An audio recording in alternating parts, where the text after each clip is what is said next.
রাতের আধারেই ড্রোন হামলার শিকার হয়েছে গাজায় ত্রাণবহনকারী জাহাজ গ্লোবাল সুমুদ ফ্লোটিলা জিএসএফ।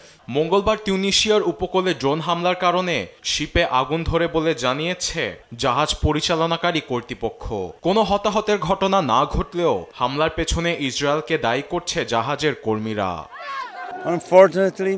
গাজায় ভয়াবহ খাদ্য সংকট ও মানবিক সংকট নিরসনে কাজ চালিয়ে যাবার জন্য আমাদের জাহাজের উপর আবারও হামলা হয়েছে। ড্রোন থেকে বিস্ফোরক ফেলার পর জাহাজের একটি অংশে আগুন ধরে যায়। এ সময় কর্মীরা জাহাজের ভেতরই ছিল।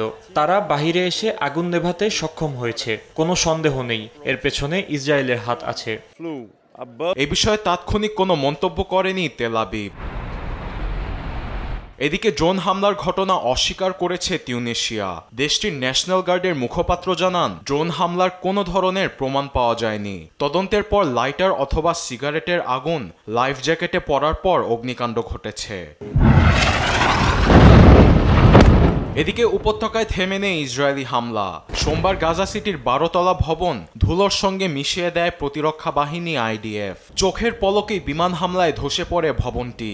প্রতিশোধে ইসরায়েলি আর্মড ব্রিগেড 52তম ব্যাটালিয়নের 4 সেনাকে পাল্টা হামলায় হত্যা করেছে ফিলিস্তিনের স্বাধীনতাকামী সংগঠন হামাস।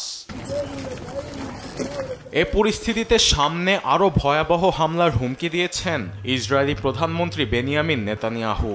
বাস্তুহারা ফিলিস্তিনিদের গাজা সিটি ছাড়ার সতর্কবার্তাও দিয়েছেন তিনি।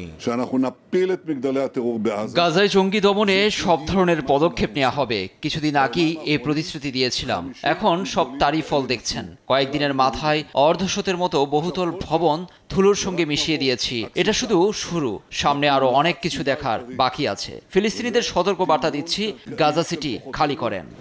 গাজা নগরীতে একের পর এক ভয়াবহ হামলার তীব্র নিন্দা জানিয়েছেন জাতিসংঘ মহাসচিবের মুখপাত্র স্টিভেন ডুজারিক। তবুও উপত্যকা জুড়ে হামলা অব্যাহত রেখেছে দখলদার ইসরায়েল। এতে প্রাণ হারান অনেকেই।